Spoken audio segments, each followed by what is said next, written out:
London Calling, an audio excerpt from the play by Una Marson. First, a brief introduction by director Ayesha Casely-Hayford. To follow shortly is an excerpt from London Calling, which was written in London in 1934 by Una Marson. What you're about to listen to is the whole of Act 1 from the play. The play's protagonist is called Rita Ray, and she is a drama student studying in London. Although the protagonist, Rita has very few lines. In the absence of being able to provide you with Rita's stage presence and the power of her silences, it was really important to me to find a part of the play that could help us still focus on Rita and her journey, therefore helping us to relate and connect with her. Rita begins Act 1 alone. She does not say much, but through the stage directions, we pick up Rita's mood and mindset. The stage directions have therefore become an integral part of the delivery of this excerpt, and they are an identity in themselves. We have developed the stage directions further from what is written in the play script to make them more theatrical and, we hope, to enhance your listening experience. As well as beginning Act 1, Rita ends it. Again, the stage directions and the music tell us more about Rita's internal monologue. Act 1 is also the only place we see all the black characters all together. A main theme of the play centres on the black characters' experiences in London, including the racial prejudices they face. It's therefore interesting to look closely at the black characters' safe space, where they are comfortable, the things they discuss between themselves, sharing their thoughts and feelings and commenting on colonial London in the 1930s. 4 of the black characters in the play, Rita, her brother Sydney, and their friends Alton and Frank, are from Novica, which is a made-up British colony. They are joined by their fellow student, Prince Alotta.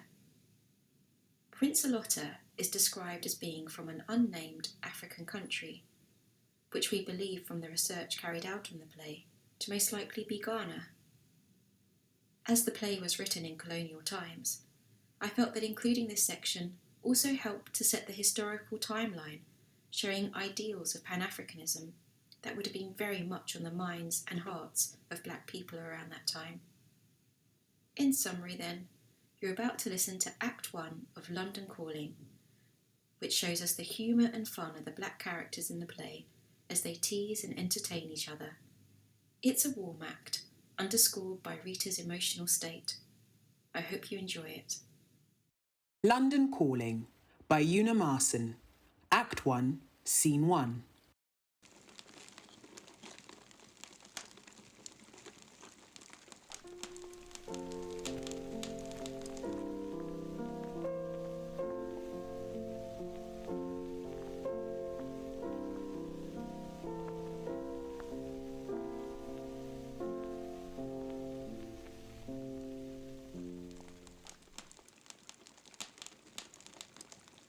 Winter 1934, Bloomsbury, London.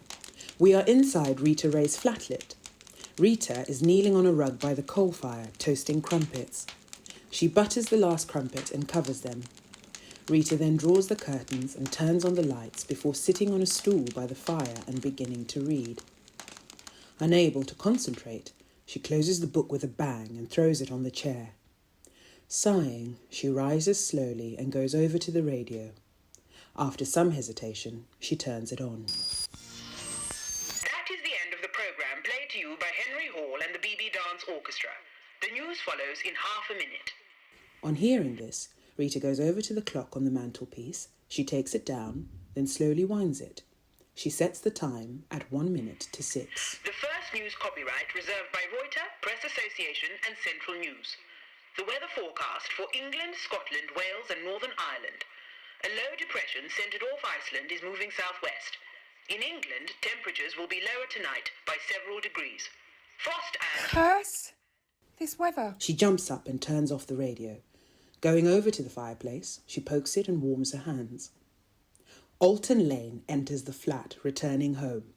He takes off his gloves and coat and warms his hands by the fire.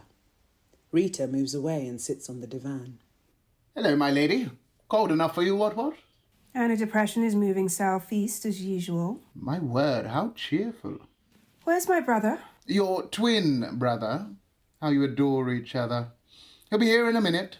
Went to the library to fetch some learned books.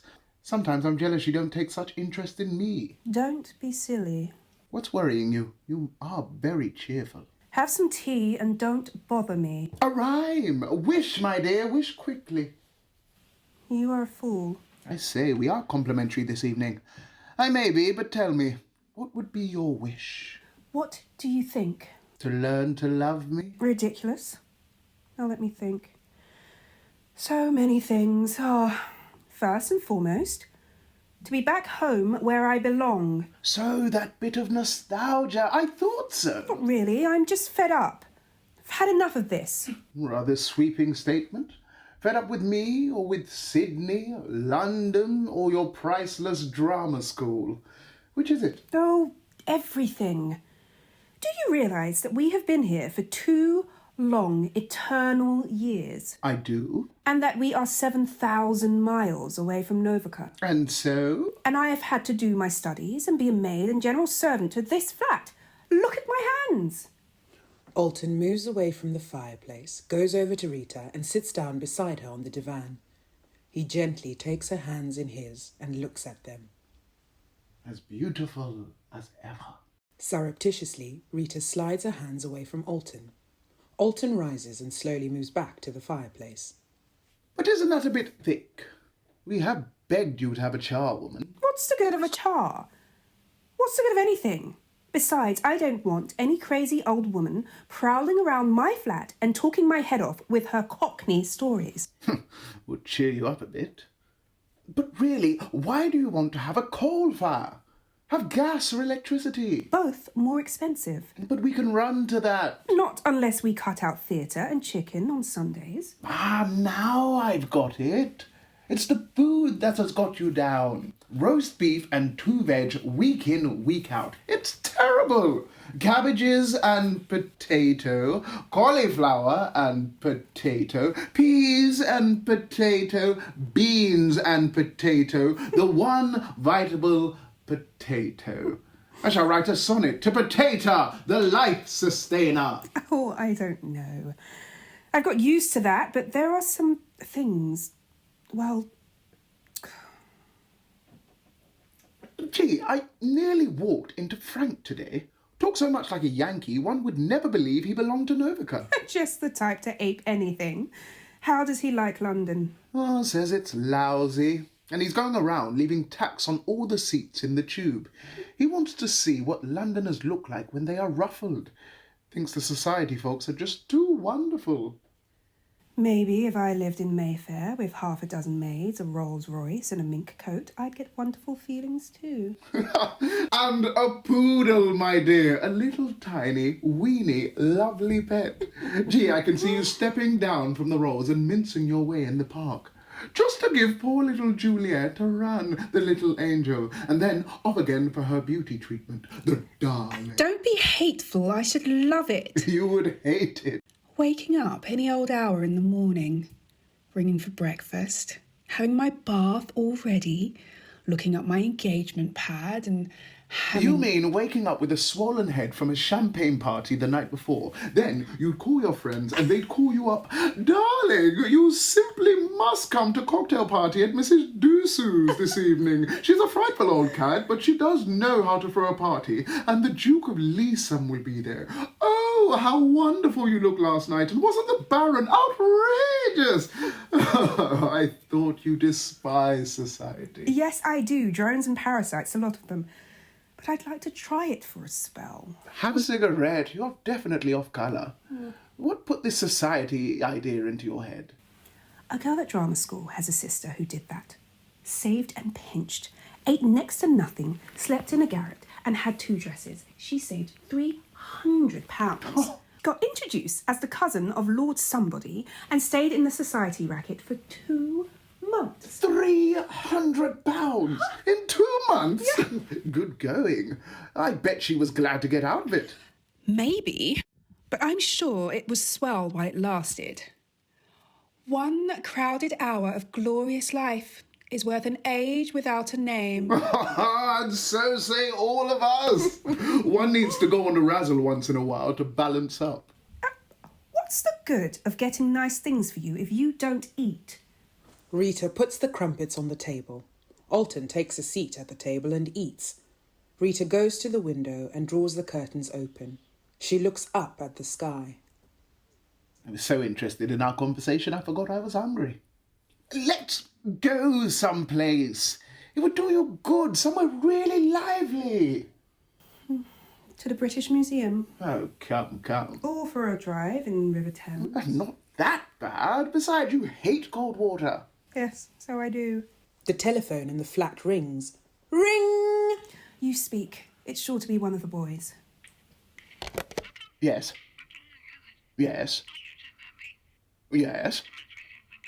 Rather. Do come along. Yes, both of you. Where are you speaking from? Oh, Middle Temple, right. Cheerio. Well, I like that, and without consulting me. It's only Prince Alotta and Frank. They'll be good fun. But do cheer up before they come. I don't want to see anyone. Ye gods, Rita. Why can't you snap out of it? Look at you. You have been crying again. Well, can't I cry if I want to? Surely that is left to one in this land of hope and glory. Darling, do pull yourself together. I honestly can't stand it. This sort of thing drives me balmy, as the English say. What with Sydney peevish and miserable on one hand, and you in the dumps, life isn't worth living. Why, I'll soon join the chorus myself. Well, no one has invited you. Why don't you find yourself some cheerful friends? Why don't I pal up with these white students? Why don't I go to their homes? Why don't they come to my room? Why don't we go out together? Go on, ask a few more ridiculous questions. What on earth can one do in a city of walking iceboxes? Even you are trying to add to the number. Thanks. What's wrong with Sydney? Fed up. Fed up to the teeth. Thinks he will go home for his back next summer. Brilliant idea, so shall I. He hasn't said a word to me. But why can't he find himself a girl and make the best of things? The trouble with Sid is that he is a dreamer, an idealist. No good for this hellish world of ours. What's more is he's a Christian. People have no time for Christianity over here. It's out of date. Though they still hand it out to the poor heathens to keep them content. Poor Sid. I can understand how he feels. Nonsense. Sydney is a man. He should act his age. Am I not bored too? Have I any friends among these teeming millions? But do I look like putting my head into a gas oven? You are different. And why worry about other people? Because I love you. And Sydney is my pal. You have got to realise that this is London and not Novica. We have come here to study everything. But are we going to let that get us down? Not a bit. Alton, I can't help it. I try to forget, to look at things as you do, but always something fresh happens. Not convenient? Yes, a nice way of putting it. No coloured people, that's what they mean. Hun, you should worry. Let them keep their cursed clubs. We'll go to our Lions Club and dine to music. You hate dining without music, don't you? Well, God saved you from going there. Aren't you glad? You are being silly again. Yes, and where is your sense of humour? You ought to have said, "Thank you, Miss Drake. I am so glad, as I don't like dining at clubs." Not really. You are becoming as charmingly diplomatic as the English. One has to be. Cheer you up, dear one. I'm going to skip law and do drama too. Then when we are both starring... You mean sparring? And I'd like to know... It's freezing outside. It's good to be indoors. Sidney Ray has entered the flat, returning home. He puts down 2 large books, takes off his coat and goes to warm his hands by the fire. In keeping with his habit, Sidney settles into the low chair, takes out his pipe and fills it. Come and warm yourself by the fire, or you will be getting influenza. Thanks. I'll be all right. What? Moving with the library? Not quite. I must do some swatting if I'm to clear the second MB. Oh, you will, and without swatting. Had tea? Yes, thank you. You don't look too grand. What detained you? Oh, I must tell you, a lovely blonde tried to make a date with me. Someone trying to run off with mother's boy? Go on, this sounds interesting. Some romance in the family as well. I agreed to meet her, just to get rid of her. She seemed quite nice, but what do I want with these women? Well, at least we must be kind to the ladies. We are becoming popular as sin. You can be kind enough to make up for me. Rita, any news of Larkspur? Yes, I meant to have told you first thing. He says he heard from Lady Burton, and she is going to ask us down for a week just after Christmas. I say, it was sweet of her to fall ill when we should have gone in autumn. I wonder she doesn't stay ill. Sidney, my dear fellow, do allow the lady to be ill if she feels like it. One never knows when these kindnesses are sincere or merely patronizing. I have no wish to go. To tell the truth, I'm not keen on going myself. No, but we couldn't refuse. Why not? Why not? Because Larkspur is our friend, and it would be letting him down. What does it matter? No one cares about letting us down. I have a hunch it's old Larkspur that has the dough. Pays the kids' college fees and all that. And his kind sister, Lady Burton, who is sure to be a snob, is going to tolerate us for his sake. Who cares? Let's go and see what it's like. Spring them a few surprises. Perhaps give them a sample of pidgin English. Chances to one the kids will be away. They're usually out when we go to tea at some of these aristocratic homes. They think we'll kidnap their daughters. And of course, Rita, you may seduce their sons. Yes, look what she has done to me. You boys are perfectly disgusting, I say. I say, No Lady Burton and no Stonehurst. And I say you are a pair of silly billies. Do I look white? Some kid shouted, "Hello, Snowball," at me this morning. and you said, "Hello, Shine." Exactly. How did you guess? A postman knocks at the door. Knock, knock! Maybe there is something interesting. Alton goes to the door, leaving Rita and Sidney alone. Unspeaking, Rita pokes the fire. Silently, Sidney continues to smoke his pipe. After a few moments, Alton returns with 2 letters. He hands them to Rita. Both yours. No one knows us. Oh, good notepaper. From Lady Burton, sure. And the other is from the International Society. And what does her ladyship say? Her ladyship will be delighted if we can spend the weekend after Christmas at Stonehurst. Okay with me, and we are all going. Speak for yourself. We are not children. Well, you are acting like one.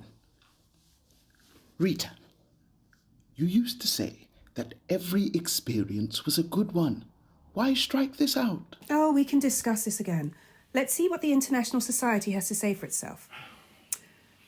Oh, they want us to come to an international social and do a native sketch.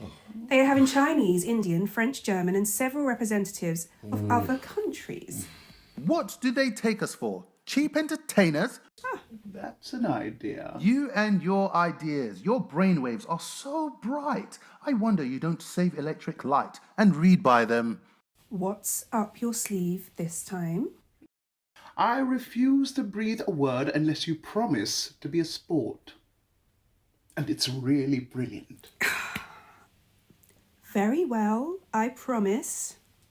We are going to do some crazy dressing up and present a native sketch. They think us fools enough without adding to it of our free will. And the very thing! Prince Alotta is coming along. He will show us how they dress in his country. And what shall we do and say? Oh, Rita, Rita! Where is your initiative, your originality and flair for pranks? I can hardly recognize you. Say what you like, but I am not anxious to dress up in a native costume we do not possess and make a fool of myself before these people. Oh, but it'll be great fun. and something to break the monotony away. All right then, you old bully. When did Alotta say he would come? Another knock at the door. Knock, knock. There he is now. I'll go. Rita, see if you can find any plain cloth and a blanket. And some beads. All right. Rita leaves the room. Prince Alotta Bayo enters the flat, brought in by Sydney, who helps him off with his coat and takes his coat and gloves. Welcome, your highness. You come upon a wish, as our Shakespeare himself might have said. Hello, my friend. No titles from you to me. Where's Frank? He will be here soon. At one of his dates. Where is your beautiful sister? She'll be here in a minute. Come over here and warm yourself by this lovely fire. We have a great scheme on. So, what would it be now, I ask myself? Most damnable black magic, as Prince Alotta himself would say. The devil himself directed you here to aid our rights. Ah, it does sound wicked. Very wicked. Please do not keep me in suspense. I begin to tremble already. It's not really wicked. He wants you to show him how you dress at court in Africa. Ah, with the utmost pleasure. But for what reason? We have to give a native sketch at an international party, and as we have only English customs in Novica, we want to borrow from you. I see. It is very sad that you have no language, no dress, and no customs. Very sad. But I will help you. That's very kind, and after all, we are cousins, and good evening, fair lady. Prince Alotta stands to greet Rita, who has re-entered with a huge bundle of colourful cloth, blankets and beads. Hello, Your Highness. Alton is bent on making a fool of himself and wants us to join him. Has he told you? Yes, but I think it is a very bright idea. You will look beautiful in our robes, and so will he. Do you really think so? What have we here? Splendid! You take your jacket off, Alton, and you too, Sydney. I'll show you. Yet a further knock at the door. Knock, knock. It would be like some heathen to come disturb us now. It's only Frank. I'll go. Heavens! We'll never be able to keep this quiet if he comes in on it. Oh, he is a good sort. So entertaining. My suffering end. Have y'all gone crazy? Frank Lane enters the flat, brought in by Sydney. Frank is astonished on seeing his friends dressed up in wraps of brightly coloured cloths, blankets and beads. Who wouldn't on a night like this? Tell me before I bust. What's the big idea? Prince Alotta taking you back to Africa? Yes, sir, and this time we are going to get there. Says you. Don't What are you up to? What? Get excited. We're going to do a native sketch at the international party, a sketch of Novica. Brilliant! Let me come in on this. They don't know me. Go on. The minute you open your mouth, you shout Yankee no matter what you say. But I belong to Novoca. No one will believe that. You'd give the show away. Then you're gonna let them think it's true? Certainly. I think it's a swell idea. But what if they find out? Now, I never got a crowd here that knew the difference between Nevada and Timbuktu. As for Novica, it will take them too long to find it on a map.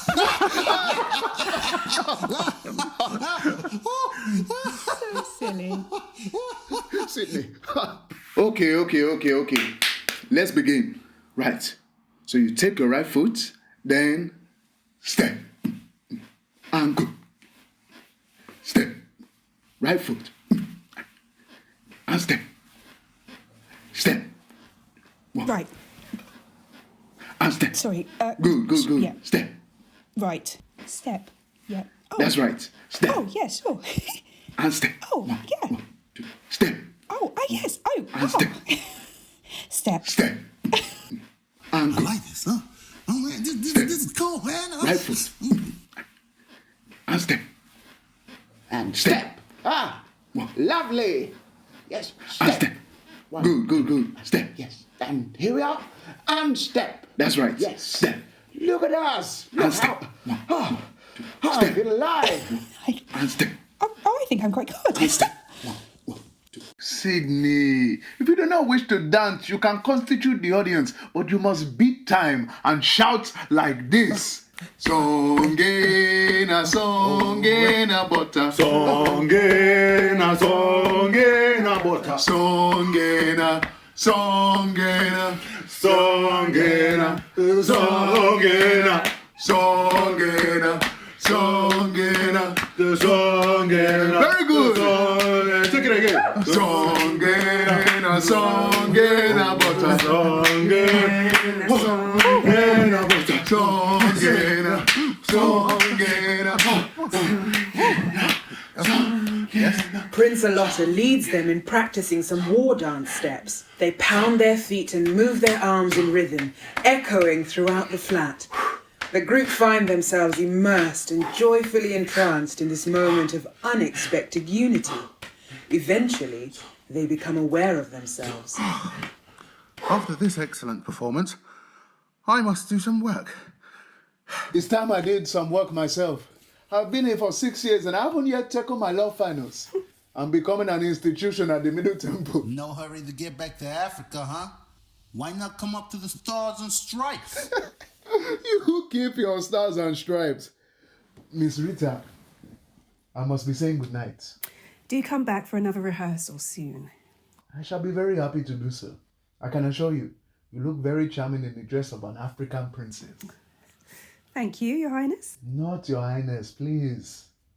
Good night, my princess. Well, pals, I guess I should be pushing off too. Good night, boys. Good night. Good night, Miss Rita. I shall be seeing you. Frank moves towards the door. Prince Alotta retrieves his coat and gloves. Alton then accompanies both men to the main door, leaving Rita and Sydney alone once again. You really look uncommonly good in that dress, Rita. Yes, I feel so myself. And you must wear that. It's not too much for you. I'll think about it. Now I must go and do some studies. And you're not really worried about anything, are you? No, little sister. I'm sure I don't know what I should do without your care. Good night. Sydney leaves the flatlet. Rita begins to fold away the fabrics neatly. Alton returns and watches her for a moment. He then goes over to her, takes her by the hand, and guides her to sit down next to him on the divan.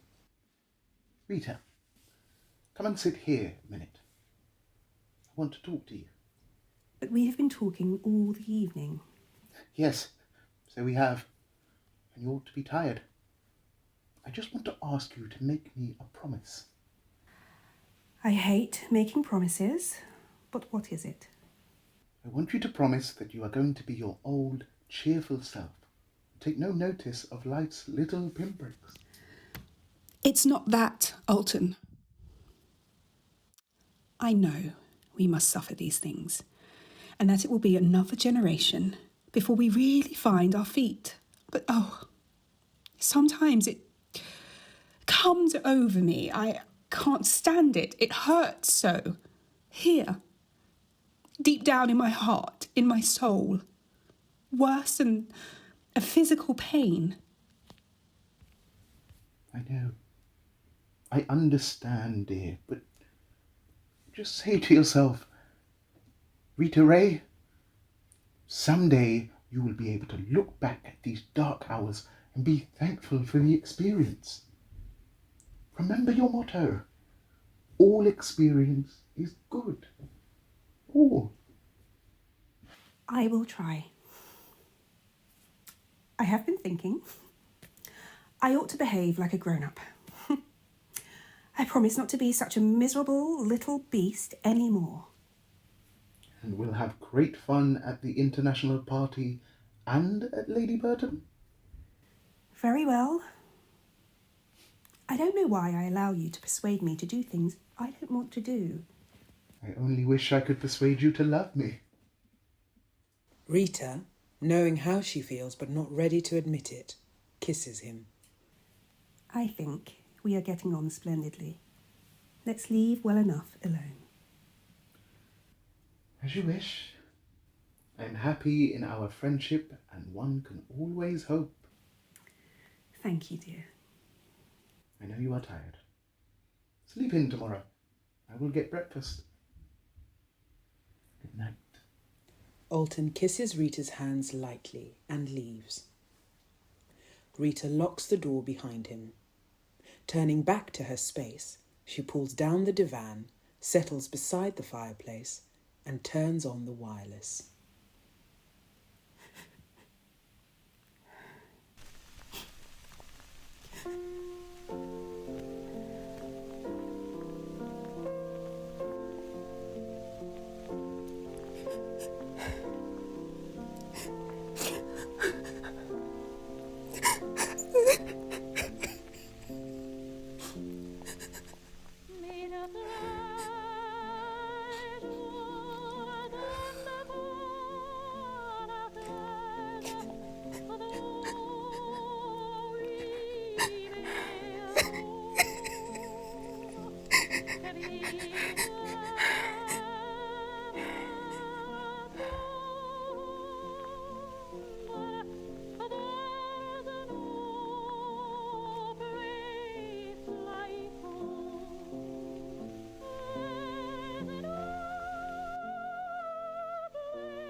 That was London Calling, an audio excerpt from the play by Una Marson.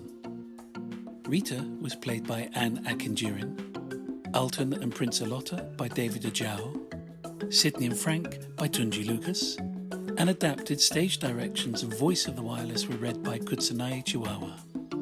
The director was Ayesha Casely-Hayford.